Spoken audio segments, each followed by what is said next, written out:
Namaskaram and greetings from INDIC Academy.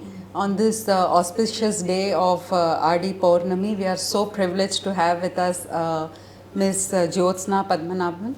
She is originally from Trichur and is India's first lady Tantric priestess. You are studying at Madras Sanskritam College, which is very close to us. Thank you and welcome to this conversation. Thank you so much. Yeah. So, we would like to know first about your journey and your experience with your father. What is your earliest memory of your engaging with rituals in your temple? Could you also tell us about the temple and the place where it is located? The temple's name is Painkanikavu Temple, Painkanikavu in Malayalam. It's located in Kattur, Thrissur district, and there the Krishna is main devotee there, and also Vidya, Sri Chakra is also there, and Ganapati, Shastra, Naga, and Bhadragali. Everybody is there. So I'm done the Pradishta house. I done the Pradishta house Bhadragali. Actually, it's not Pradishta, it's Puna Pradishta. There was Bhadragali, and after preparing one big temple, after that the Puna Pradishta happened. So that time by 2010, that I don't remember the date, May 23 or 21. That's that. On that day, the Puna Pradishta happened. Before that, from my 7th age, I started learning this pujas and mantras and all things. From beginning, I had mantra diksha. Actually, Ashadha Purnami. Every Ashadha Purnami, in my home, there will be a Sri Chakra puja. So on that day, my guru, also my grandfather's brother, he gave me some diksha. And after going through the process, mantra diksha, jala diksha, and there are some process for that. After that, by 11th age, I done the Punah Pradishta Bhadrakali. So the Diksha, so the Diksha was for Kali or for which? Because somebody Kali. said that the main Devi there is also Sharada. So is that correct? In my temple? Yes. No, it's not Sharada. It's Durga is there and Kali is there. Sri Chakra is also there as part of Durga. So I got Diksha in Kali, Madra Kali. After that, I also got Srividya Diksha. So before that, were there any signs of interest? You would have been, from the time in your mother's womb, you would have been exposed to these chants and to this experience. So what is your earliest memory, Jyotsna? Actually, what do you see when you think back? What are the sights and the sounds that you remember? Yeah. Actually, for in my home, daily there is puja in the morning, and for I don't know what to. In Karkadaka Masa, it means in middle of June to July. That time, every day there will be Kali puja also in the evening. So my home is full of that kind of energy, and my father and father's brother, we all stay together. So he and his son, everybody does this puja. So I am the only girl in that house. So if I'm watching anybody, they are doing puja. So I'm like, everybody can do that like that. I have only that feeling. And after this puja things, I took that like the things, no, this I don't know how to say it in English. You can say in Malayalam. The shang and the things we need to do puja. That things I take that and I'll do my puja, my version of puja. Even by I think by 3 or 4 I started doing like this, and after I'll wash everything. I'll do this flower things and water, everything what they are doing, I'll do that. I don't know what to do, Correct. but I'll do that. Imitate. So my father noticed it, like, why are you doing like this and all? If even though it was for like a play thing, Correct. but why I am interested in that, not anything else. So, and even it's, I don't know, but my father told that, like, even when I was 1 year or 2 year, that time if I am crying and I hear that voice of this thing, no, then I'll just be silent, and I liked to sit nearby this puja things. So he thought she has something different and she has interest in it, and he asked my guru. So he told me, you can, if she is interested and she can go through these things, she can also, she can, there is no problems if she or he, it's not the it's not that matters. The thing that matters is if you are willing or you are interested in doing that. So they thought that I am interested, fully interested in only in this. After that's the memories I have, like this puja things and the sounds. That's So what is unique about the puja itself? It's not like our normal pujas which is done. How does this tantric pujas and rituals, especially in Kerala, how are they different from other, worship forms of worship? Mainly the puja in Kerala is different because the Veda and Tantra is mixed in Kerala. In other states it's not like that. Puja, Tantra is different and Veda is different. They don't they know any kind of connections are there. But in Kerala they come all together. Like in Tantra, like in Tantric rituals, they also chant this Veda and this mantras, and they have an effect, extra effect in that. So in Kerala, the rituals are connected with that, Tantra and Veda. So the puja rituals difference from that. And for tantric rituals, it means like the pradishta, the avahana is first time it's happening. So they have some special rituals to do for that. If you are doing any common pujas, there is no that kind of rituals needed. But for tantric pradishta rituals, they need some pre and after rituals are there. That's the difference. Because one priest I met in Tharanellur recently, he said he's a Namboothiri from Kerala but has also studied under Sringeri Matham in Karnataka. So this combination, when you do you have to study both from your, does your guru and your father teach you both, or do you have to study the Vedic aspects from another guru? No, both. We have that tradition, so everybody knows both. So as per the tradition, we study. That's it. It's mixed form. That's it. We can't understand this is Tantric and this is Vedic. That's kind of mixed. Yeah. So if I had to ask you to give me an example of the difference in your own practice, would you be able to tell me how is it the two different? One example. I don't know how to translate it to English. You can speak in Malayalam or Sanskritam perfectly, yeah. Like the upasana kind of things, no?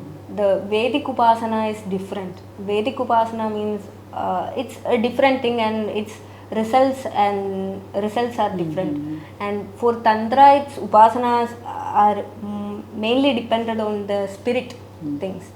So in this Kerala tradition, the both comes in, like the spiritual and the rituals in Vedic tradition, both comes together, and that kind of upasanas we have, like uh, the spiritual and also through the rituals. Normally tantric upasana kind of things are mainly based on this spiritual things, not what you do, how you do, that matters. But for Vedic, how you do, it's not matter. What do you do, that's matters. Like you have to do this, you have to do that. What's in your mind, it's not matters. You have to do this things. But for tantra, it's not like that. You do whatever you can. Like if you can't do anything, you can't, it's okay for it. But the mind, it should be sharp. If you are doing this, you are doing this. That sharpness is needed in tantra. If it becomes mixed, so both of this needed. The mind sharpness and the things discipline that should be. So that's the difference between Kerala and other states. Your father shared this text with me, the Bhavana Upanishad. And in that it says the self is verily the Devata, and that is no one other than Sri Lalita Devi. So for the Shakta practitioner, she is everything. So does that sit comfortably when you mix two traditions? Yeah, it's like okay. this? That's not a thing. Like if even though you are seeing your devotee like Lalita as you itself, no, but you have to do some things, like if you are brushing today, you have to do brush for me. It's me, no, why should I brush? You never can't thought take it like for that. granted. Yeah. So it's like that. You know, it's you only, but you have to do something for you To stay in that state also. But anything you can't do, you have to do something correctly. That's the, like if the Vedic thing also comes, it becomes more easy. I think so. I don't know, everybody thinks like that. But it becomes little easy for the person who is the upasaka. Because if only mind is needed, you can do anything, and by mind I'm like everything, but I can do anything, and it's not fair. You have to be proper, or you have to be that spiritual, you have to be in spiritual way through mind and through your actions. So for that, this mixed form is more more useful, I think. The same text also talks about the three kinds of sadhana to achieve that state of unity with her. So you're talking about Bahiryaga, Antaryagna, and finally you also have your bhavana, where you become one with her. So it's not that directly you become one with her. We have these three stages. So have you, like, this is theory, but in practice, when you talk about the inner thing, you know, it is not just mind chanting, but you're actually, even your body, everything is involved in the worship. So how does this transition happen from the first preliminary stage to the final stage of oneness? This I think this happens to everybody. Like at the first stage, you don't know who I'm worshipping, or I don't know, some energy is there. That's the thing. And after that, you are searching, like who is that? And after searching, you find some energy is there, and I am his like worshipper, his or her. And after you communicate with her, you will become friends. And after it's like you are. Everything is like that. No? Everything becomes her. So the stage is there. Like you can feel that. First time you don't know her. Who is she? I don't. It was like that for me also. Like I don't know who. Even though I got Mantra Diksha in Bhadrakali, I have no idea about Bhadrakali or Krishna. I don't know what is the difference between Krishna and Kali. I don't know. So at the time of at the age of 7, so after that I started the search, and even in my WhatsApp about, I typed my about as in search of I. Like I'm in search of me only. I'm searching me. Who is the person inside me? I'm searching that. If it is Lalita, it's Lalita for me. That's only. And by searching, I found that there is somebody. It's like Kali. You can call it Kali or Lalita. Anything. It's the Parameshwaraha.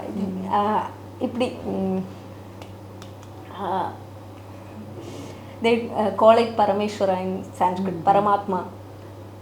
Paramatma, it can be called as any, like Vishnu, Shiva, Shakti, anything. So for me, it doesn't matter. Like it's Vishnu or Shiva or Shakti. I can call it like anything. But as per my this mantra Dikshas, I'm worshipping Lalita. That's it. But I'm not telling Lalita is only there, Vishnu is not there. I'm not like that. So the Lalita I'm approaching is, one time she was like, I don't know her. I was so scared. Like what I'm doing, am I doing right things? I don't know. And after I'm doing something, and after that I'm getting clearer vision. So I understood that I'm doing the things right, and after that even the picture becomes clearer. So the process is so simple as that. So that's it. So when you say the picture becomes clearer, is that a physical experience? Is that a vision of her in her roopam? Some people have said, they can actually see different aspects, or even the, the forms, whether the Ugra form or the, softer form. So what is that picture? Actually, it's not about the picture. It's about the mind. Even in Advaita Vedanta, as per the Vedantic tradition, I'm also studying that. I'm now studying that. So as per that, the upasaka, there are also these 3 stages. Like first you know her and you become friends with her, and you will sit with her and you become her. That's it. So even though they have these stages, but as a whole, you look through only this.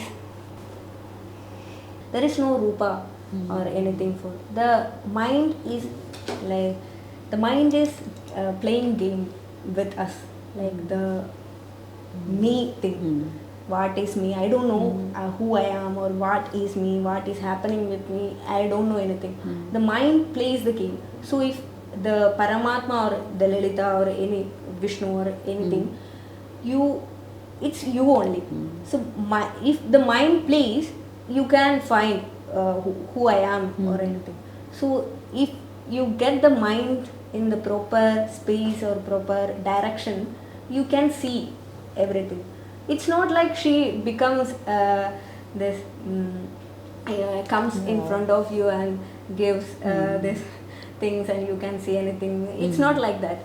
It's like you can see anything, see everything. Like I can watch and say what is going to happen here. Like the mind becomes that stronger, and it can do anything. The mind is the thing that makes everything happen. Even for me and everyone, the mind is the game changer. Mind plays the role. So you mentioned that for women it's a kind of easier or more accessible kind of knowledge. How does gender come into this? Like, do you have shared experience for your cousin? Maybe somebody who's also growing up with you, learning the same things but having different experiences, or taking longer or taking less. Is there something comparative, or all of us get access to the same thing at the same? No, it's not the same thing and same stage. Actually, nobody is there to compare. Nobody in my friend zone or in my relative zone, there is nobody to talk like this. Nobody is in this kind of thoughts. Correct. So actually, I think I'm little bit forward like this. So I never share these thoughts with anybody, even with my father. I never shared anything. Like, I actually do this mind thing only. Even if I'm facing any problem, I'll talk to my mind. What is happening here? Why I'm scared, or why I'm crying, why I'm happy, everything. Any emotion I have, I'll think like this only. So because of that, I will not get so much happy or so much sad or so much tensed. Any kind of emotions, there is no so much in that. Extreme emotions are not there for me. Actually, I'm saying this that much confidently because I have that confidence in my mind. So I became like this because I talked to my mind. I talk to my mind, why, what, how, everything I talks to me. That's why this things happens to me. So even when I'm at 7 age, by 7 or 8 or 9, that time I think I'm most matured girl because I'm talking to me. Even I meet by 70 age, there will be older than there will be people older than me. Even they feels like what is happening with me, I don't know, something is happening with me, I can't control my emotions. I don't know what why they also says like, why God do things like this to me. It's not God doing anything. It's like you are doing this to you. So if there is no any problems, there will be no problem if you are taking control of your mind. The Tantra or the Vedic studies, you will be expert in this controlling. It's not controlling your mind, it's like the mind, even the mind will talk to you, mind will be with you. It's not controlling. Like, I'm not controlling, you should not cry, you should not happy. It's not like that. I know that it's nothing, it's only that I can do this. Even like the mind is with me. I'm not how to say, I'm not controlling it or keeping it with me. It's not like that. So what happens, even I'm doing this puja things or I'm studying or anything, if I'm interested or my mind is concentrated on this, I can do it. Like, I'm free, I'm happily, peacefully, I can do anything. So that's why I can concentrate on this puja things or this study things, because it gives me more peace or more happiness. Like, I am doing the right thing. No, that's why. So I never shared this kind of thoughts with anyone, even my mother or father, anyone, because it never felt like you should talk to him and you will be it will be okay. I never felt it like that. So you felt enough just being yourself. So is this clearly it is not something that you were taught. It has not come with any teaching from any of these shastras. It is something that is inborn. I think for me it's like inborn. Like from when I have like 7 or that time, from that time I have this kind of thoughts only. I never, like, I'm not saying that I never cry or I'm not happy enough. It's like I have these feelings, but I'm not into that. Like, I know this time it is happening and it will go, that's it. So if I'm in puja also, I know this is the time limit is there, no? So I'm doing this for 2 hours, even more than that will be happen. So I'm just taking an example. 2 hours I'm doing this puja means 2 hours. Only 2 hours I'll be with her. After that I have to do any like studies or any other things. So I'm prepared for that. My mind is okay with that. So I'm happy in that space. Even happy means I'm okay with that. That's it. So, can you just give us some breakdown of the kind of rituals that you do now during festivals, especially during the main Navaratri or other? Is there some thing? Navaratri. Could you tell us about the role of yantras in worship? So, there's a very beautiful Sri Chakra in your shrine. When was it installed, and does that require a different, if you're not sure about a date, it's fine, but does that require a different practice, a different kind of approach to chanting and doing puja? For yantra? Actually, yantra is a form of Devi only. It's not about Devi. There are also yantras for Vishnu, yantra is also there. There are yantras for devotees. In yantra, the devotee and its how to say, I don't know the name. Tell in Malayalam, it's perfectly fine. That's why I'm not remembering that. Sure. Like, I have this name problems. Yeah, okay, so that's correct, why you can describe it. Even in Sri Chakra, the middle portion, Srividya, Tripura Sundari is there, and around her there are so many other Devis are there. So in Sri Chakra there are so many Devis. Like, if you are trying to remember the names, you will get confused. That much Devis are there in Sri Chakra. So like Sri Chakra, there are so many like yantras there. So it's a form of Devi only. But in a little bit like it's not conclusive. It's like descriptive form. Like if you are doing a puja, you are only doing the puja of her or him. But if you are doing a puja of yantra, you have to know this all things. Like, you have in Sri Chakra puja, you are not doing the puja for Tripura. You are doing pujas for everybody. So you have to know everything.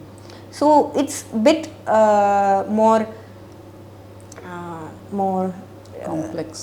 complex.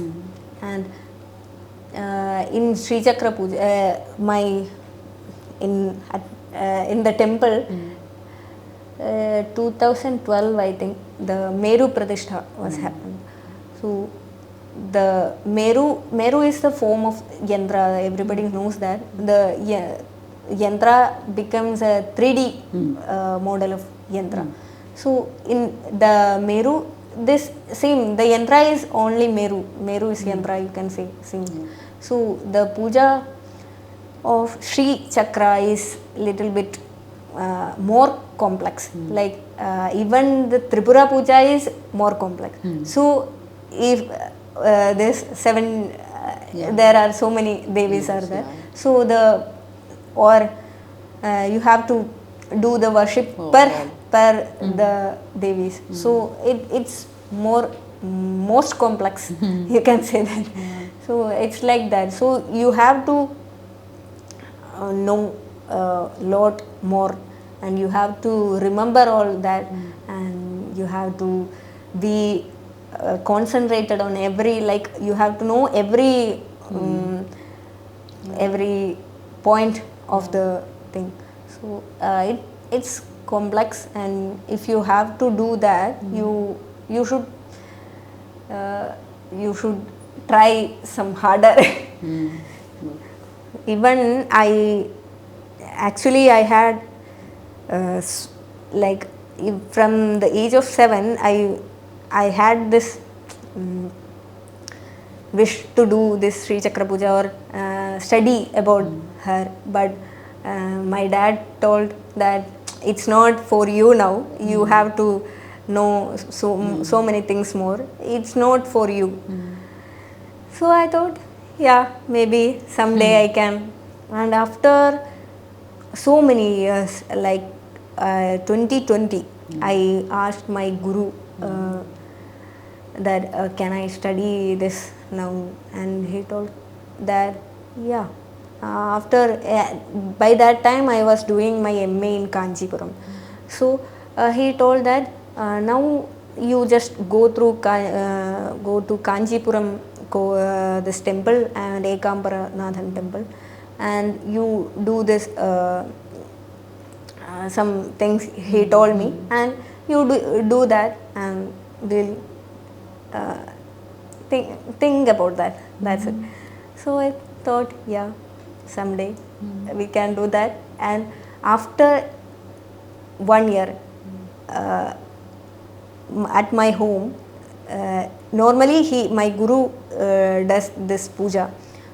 That time he had some leg problem, and he told you should do that. I was like I was in the air. Like he is telling to me. I was like, what should I do? I don't know what to do. But I was that much happy, like I don't know, that was the mukti point of me. Like that much happy I was. And I studied and go through these things, and I did that puja. After that, next day I came here in Madras Sanskrit College and to meet my guru in Advaita Vedanta, Shastra. And after that the journey became like I'm like this something happened to me, like I have done only one puja, but the puja changed my total life into some other point of view. Like I never thought, like I had a thought to do some Sanskrit studies, but I never thought I can study this Advaita Vedanta or Shastra, because Shastra is little not in Kerala, but outside Kerala it's restricted. Not girls or any other caste persons are not directly allowed to study Shastras like Advaita Vedanta, Mimamsa, etc. So I never thought I could do that. I never thought I could do in any janmas also. So this thing happened. Maheshwaran, I call him Anna because he is more like brother and mentor and father, everything. He is like guru for me. So I met him and he told, you can study if you are interested. The same thing when I was interested for puja, my guru said, if you are interested, you can. And he also said the same thing, if you are interested, you can. And these things happened, and I am now studying Shastras, which is not that much, it's not that much, it is not allowed to study for girls. Like the direct studies is not allowed. The university studies you can do that, but it's traditional thing. So I am literally this much blessed like that, so I can do this both things. So everything this happened because of that one thing happened to me. I don't know why it happened that day, because after one day I came here. So it was so coincidence, but only one puja affected me like this. So it is that much like powerful. Like if you are doing this with that much interest and that much concentration and that much mindfulness, it affects in you. Nothing else is needed. It affects in you what else is needed. So that only one puja affected me like this. Even after 4 years I am studying this. So that's happening in my life. So there is no any other things you should say about that. It's like only the effect you can see, no. So it's that much complex, and if you are taking that much complex thing to your life, that much complex things will happen to you also. Oh, beautiful. Yeah. That's it. Yeah. So this, now we've come to this thing about gender, you know, and access, and you know, certain studies not being allowed for girls. But clearly you're an example where there is ichha and there is you know, ability and there is interest. It is allowed. So they're not very rigid about whether, you know, girls can. But what is your general opinion? Should we say, you know, Shastras will tell that this is not allowed or that is not allowed.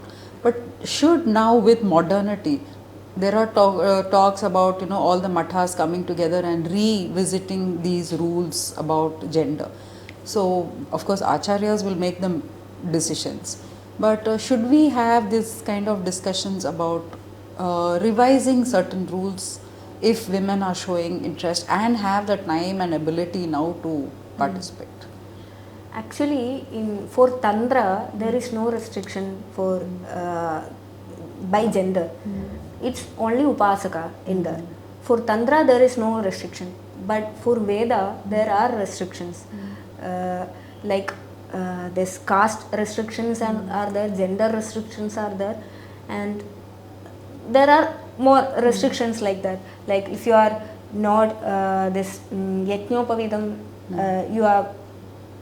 you should have that by, like a boy should have that by 7 or 9. Between this age you should be upanitaha. So after you are doing, after that, even nowadays 12-year-old, even before this marriage thing, they are doing that. Shot. But it's not like that. It's not in the ritual. By the Vedic tradition, the boy should be upanita in between this age, and after that he should be with his guru. And for till when he gets married, he should be studying.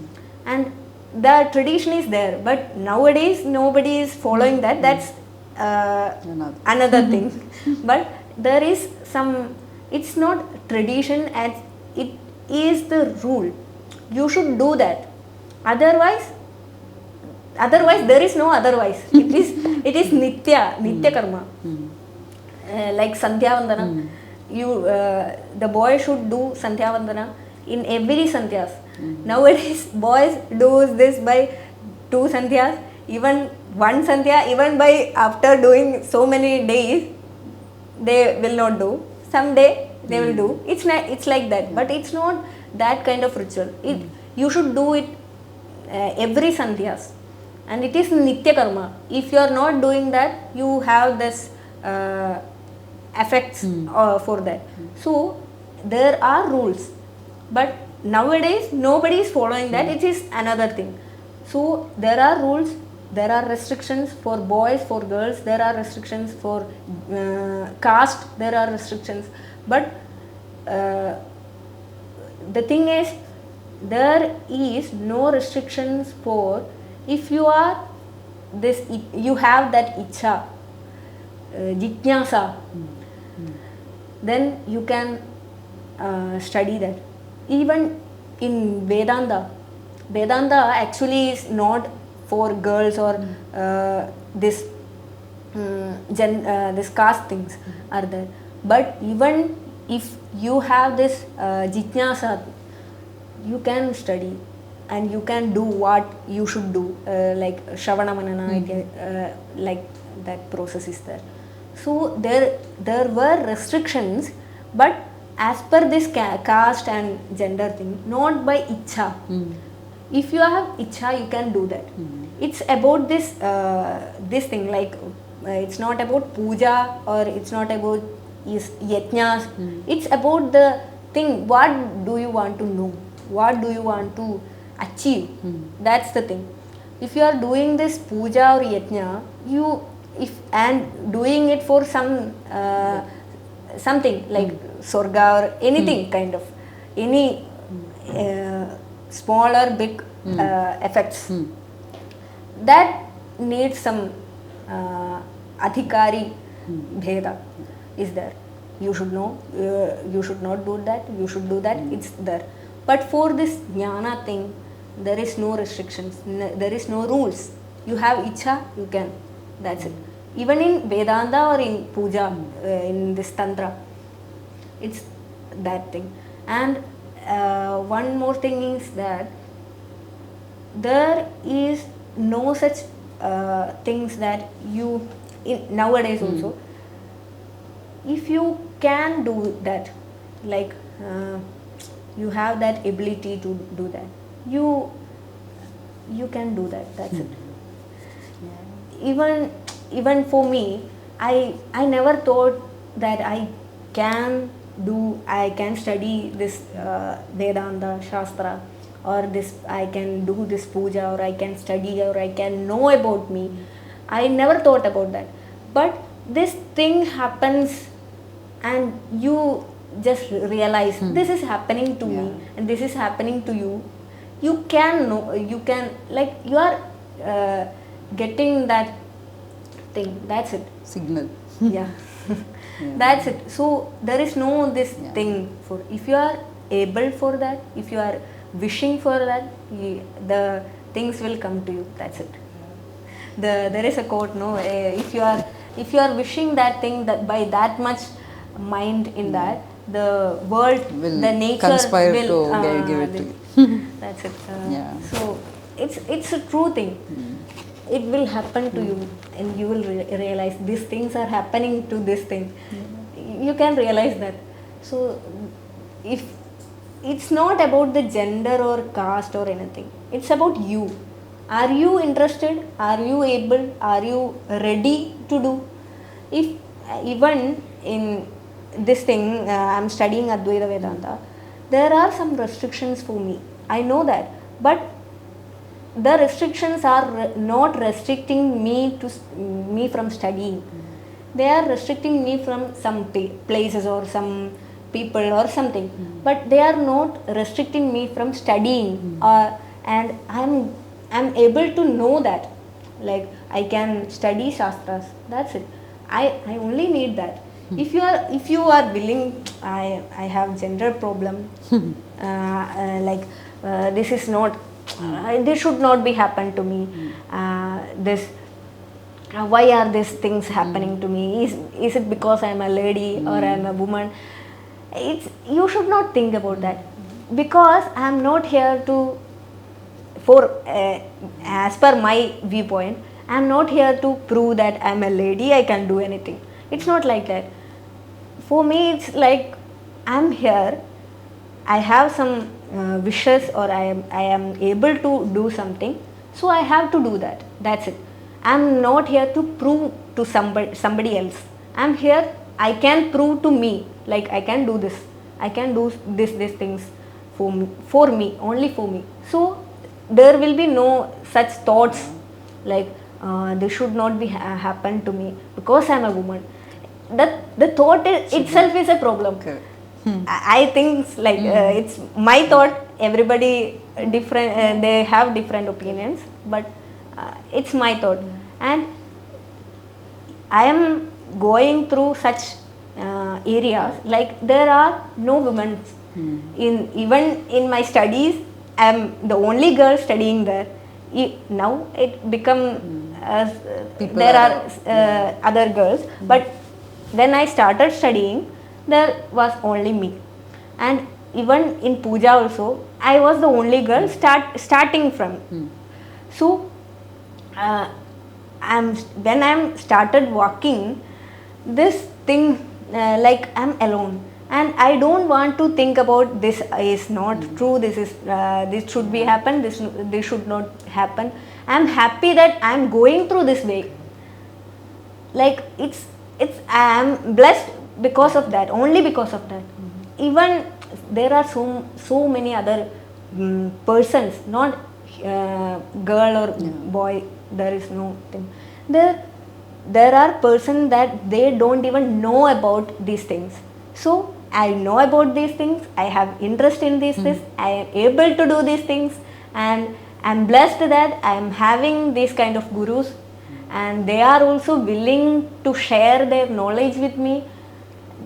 These things are enough for me. And even my family, my father and mother, they are willing, they are not willing, they are giving me that freedom.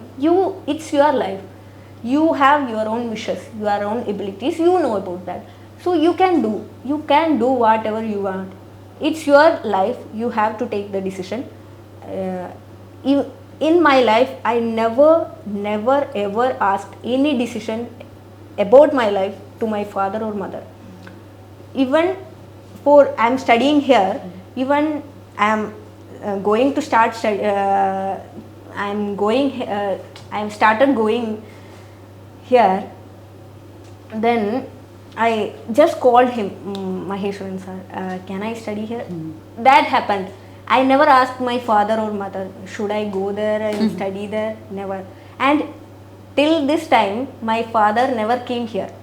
Because I came here and settled here, and I have done everything.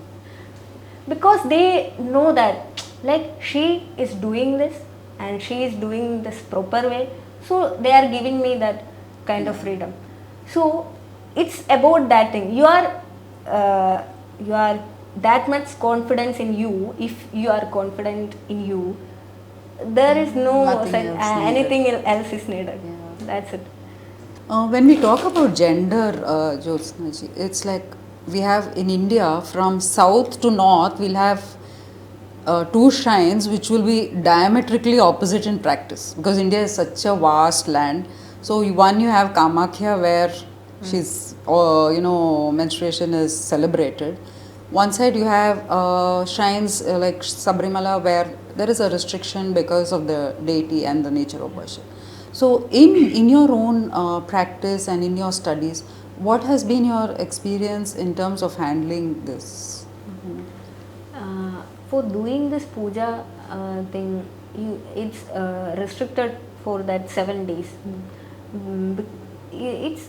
It's okay. I am okay with that, because it's not about am I okay with that? It's a rule. Because even this men's doing puja, they also get this ashaujas and all, this, I don't know how to say it in English. This, when somebody dies in your you're family, not supposed to or somebody somebody is born, then you will get 10 days ashauja. So that time the men should also restricted from this pujas. It's like that only. But every month you can't do that. But it's about puja only. You can do upasana. It's there is no restriction. You should not pray. You should not pray, or you should not think about hair. It's not like that. No. So if you are doing that puja things, it becomes connected with this Vedic thing, no, in Kerala. So it's restricted by that. In Tantra, actually, there are upasanas you can do only in menstrual that cycle. Only in that time. It's not only about this ladies. Even this men who are upasakas, they should, there are some kind of books about that also. So the men should do puja of this girl, or the who he is doing this puja. She should be menstruating. That 7 days he should do pujas. So there are so many kind of traditional rituals like that. Tantric rituals are there. But if you are doing puja, it becomes Tantric and Vedic. That's why there are restrictions. For Veda, there are restrictions. That's why it becomes also in puja.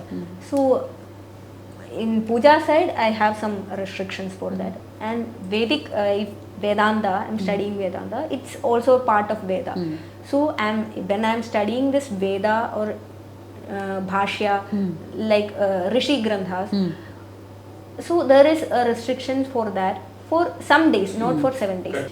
Just as a last point, in the Bhavana Upanishad which your honorable father shared, it says the Guru is also the deity.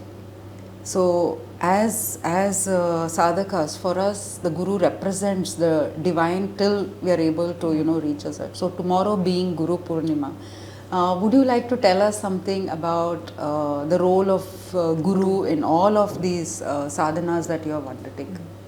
Guru, in Lalidopakhyana, there is a quote like Advaidam bhaved sada. Advaita bhavana, Advait, Sarvam Advaitam. This thought, you should have this thought, but not this thought with Guru. Na bhavayed guruna saha. Kadabi. This is the thought, quote from there. So, if you are worshipping, or if you are doing or going through something, the Guru is the one who leads you, who gives you directions. That's why you need the person. In Chandogya, there is a story why you should have a Guru.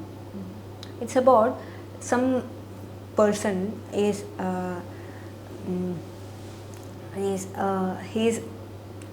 tied his eyes, and somebody threw him in a forest. So he knows the way to his home, but his eyes is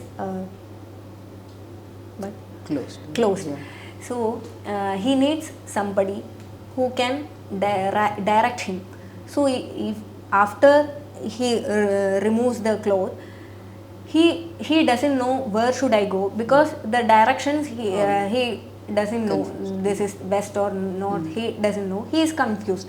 Then somebody comes and he knows the direction, and he tells him, they go straight and left and take this way, you can go.